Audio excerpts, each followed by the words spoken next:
Hello and welcome. We can't take our eyes off this story. There is so much happening and it's developing so fast.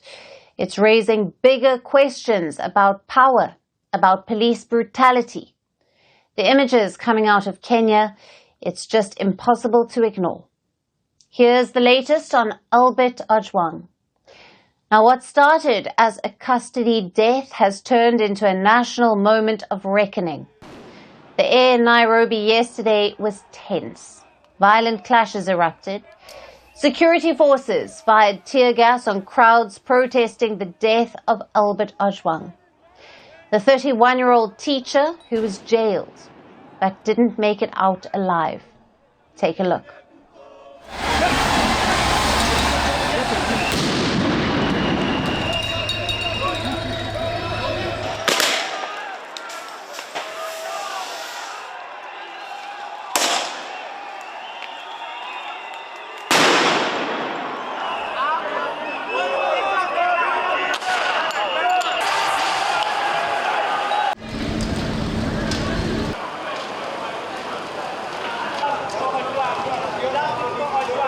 Protesters hurled rocks at police officers, they torched cars, and a few even reportedly got injured by rubber bullets.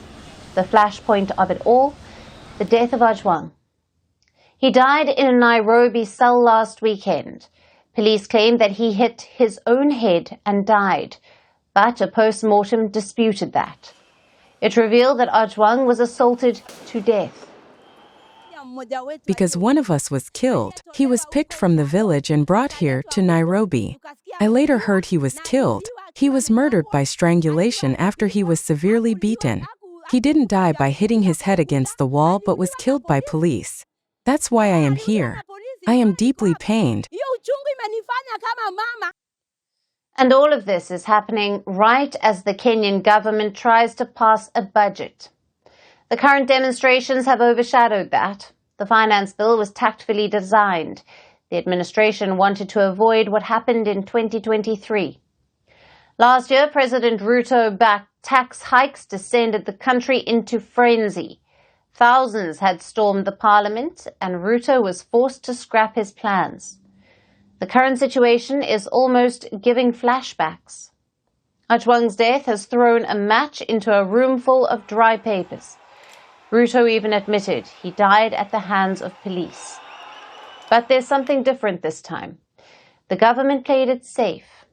The new bill focuses just on taxing small businesses, not essential goods.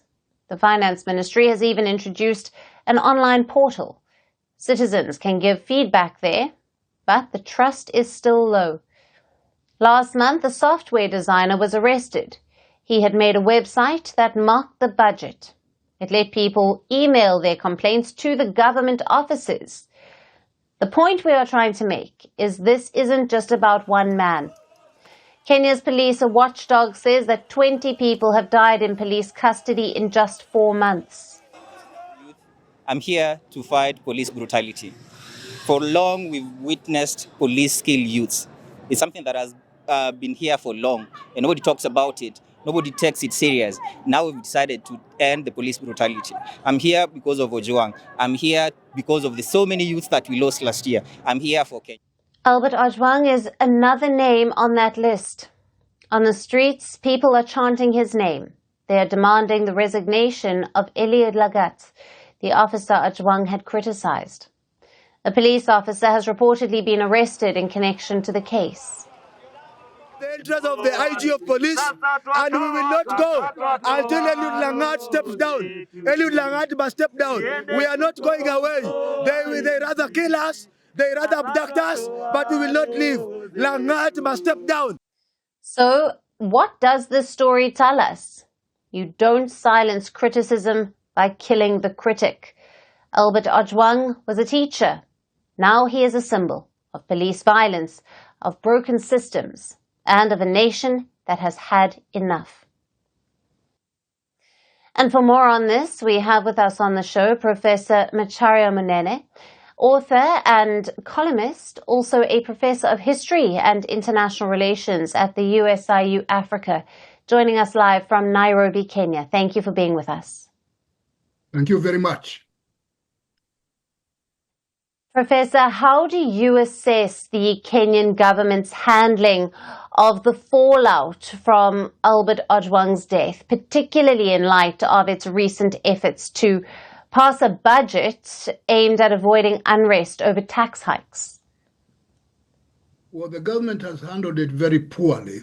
Could have done better than this.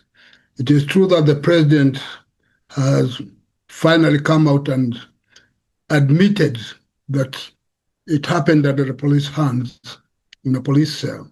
And what makes it even awkward was that just a few days before he had officially apologized to the Gen Zs for the wrongs that had been done to them.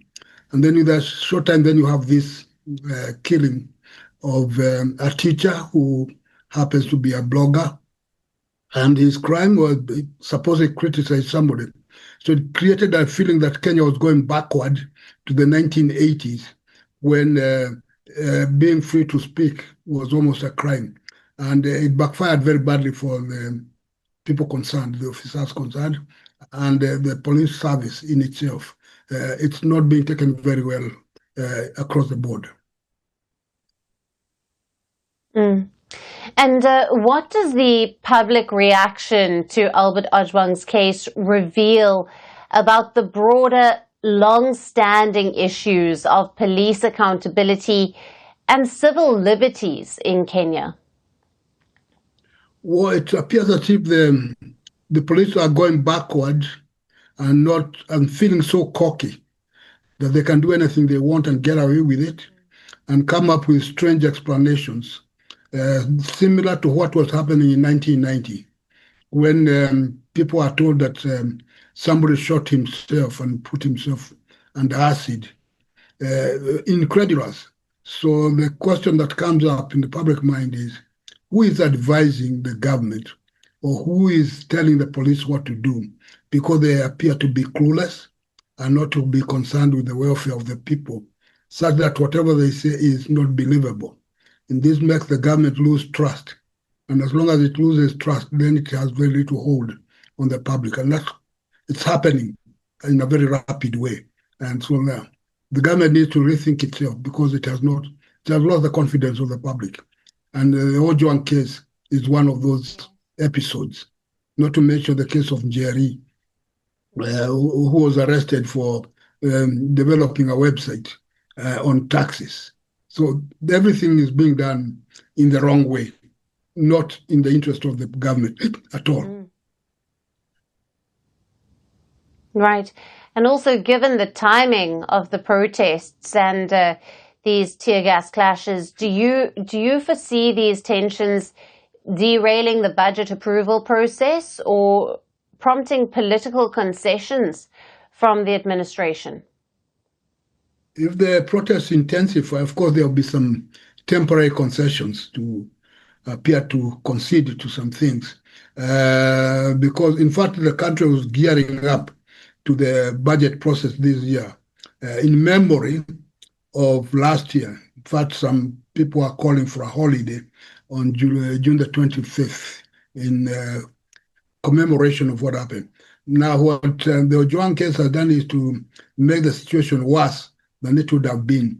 So we are not very sure exactly how things would span out.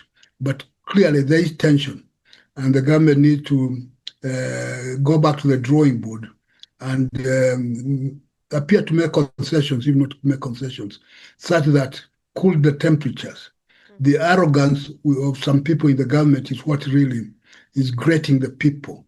Once they see the differences, it's said that the government does not have resources to cater for education and health and various other things, and yet they also see luxury beyond means, display of arrogant luxury. And that in itself makes people very angry because they say the luxury being displayed is their tax money being misused instead of doing the right thing, like taking care of hospitals and the social and the education sector, which are practically collapsing. at present, and people know that, and they are very unhappy about it. Right. Professor, thank you for being with us on Firstpost Africa and for your valued insights there. My pleasure. Thank you. Firstpost now available in 9 languages on YouTube. English, Stands at $36 trillion. French, Le FMI, comme German, Geschäftsführenden Direktor, Hindi, $30 trillion ka karjo. Indonesian, Pemerintah tanpa pemeriksaan. Italian, Sekali radikali. Japanese, $4 trilhões. Portuguese, Por causa do próprio balanço patrimonial. Spanish. Beautiful bill. Go to Settings, click on Audio Track and select a language of your choice. Be the first to know what's happening around you in your first language. Firstpost.